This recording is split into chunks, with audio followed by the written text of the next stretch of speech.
quilters. This is template technique tips. Say that 3 times fast. What I want to do is take a particular technique and show you how it works, and then show you how the different designs can work. So what I'd like to talk to you about today in our first template technique tip is how to interlock your border designs. So many of you who have come by my booth have seen how I will do a design and then I will interlock it. It is a great way to create designs. So let's talk about how to do this.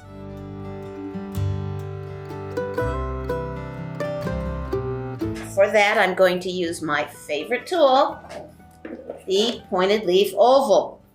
So let's just start with the first one and let's just create a basic chain design.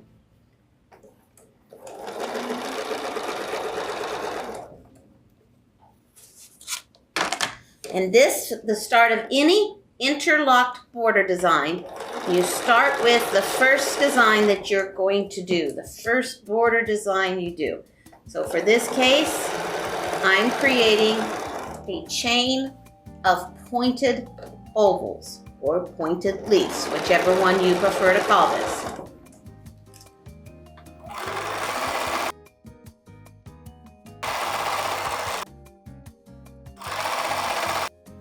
So here's the first chain that's been created.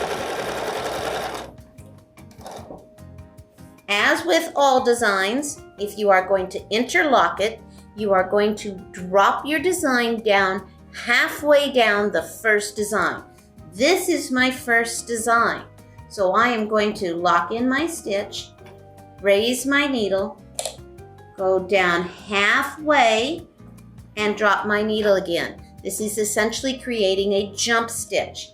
Now, having done that, I am going to repeat whatever the first chain is, that's the second chain. And that is how we will interlock the designs.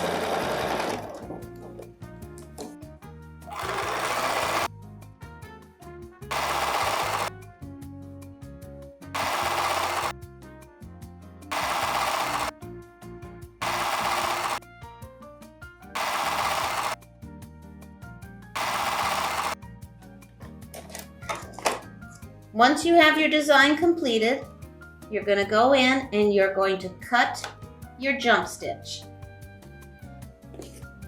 You have an interlocked design.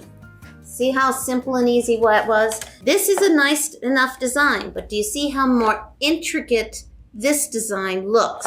It looks like you spent lots of time, but you saw how easy it is. I call them Rice Krispie treat designs. Look like you spent a lot of time on them, but know that they're simple and easy to do. So let's look at a couple of other shapes and that we have interlocked. You can do this. This was the pointed leaf oval. Let's do it with a set of hexagons. So I've got this hexagon set here. And again, as you may have learned from a previous class or from a previous video, if I want points on the inside, on my hexagons, I have to be coming to a stop and changing my direction. Since I'm going to do them on the point, I'm going to line up half the hexagon so that half a hexagon is on either side of my line. I'm going to stitch from the top point to the bottom point. I'm going to slide my template, and I prefer to cross over that center line. So I'm going to now do the left side of the hexagon.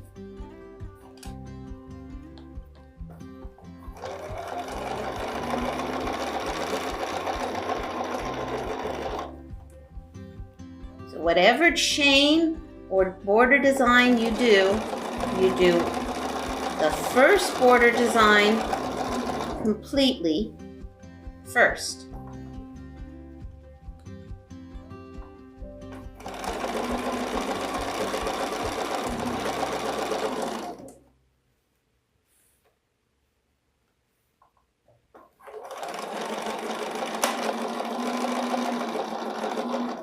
I'm at the bottom, so I'm going to reverse and go back up doing the opposite hexagon, side of the hexagon as I'm going up.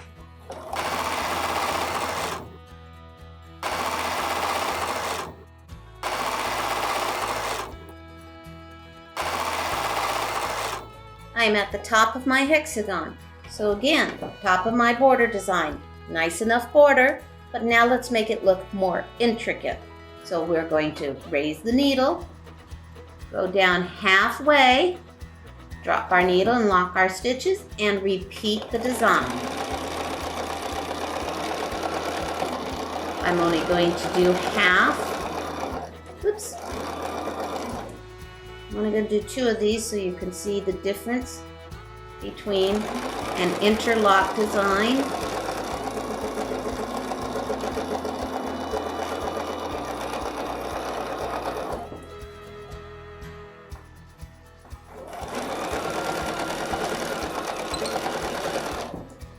so you can see how this is the chain by itself with a single hexagon, and here is the interlock design. You get a much more intricate looking design. So let me give you a few more examples. We've done this with a variety of tools. This is the square chain interlocked. So you can see the first chain is right here, and here's the halfway down. There's the second chain. This is the bird bracket chain. 2 different sizes. This is one size here. You can see the bird is right here. I've completed the chain, gone halfway down, and repeated. The wonderful part about doing these with a geometric design like a hexagon or an octagon is you will get 2 different looks with each design. This is the hexagon and this is the hexagon. This hexagon is on the point. This one is on its flat side. You can see where the first chain started here, and there's the second chain. You can see how much more intricate it looks. Here is octagon. Those are the pointed octagons. So this point was put up at the top and started. Here it is on the side. 2 different looks with an interlocked octagon. And here are the diamonds. Diamonds are an interesting design. They have a different look, whether they are standing tall or lying flat. So now you can see how you can take and interlock your border design to create a much more intricate looking design.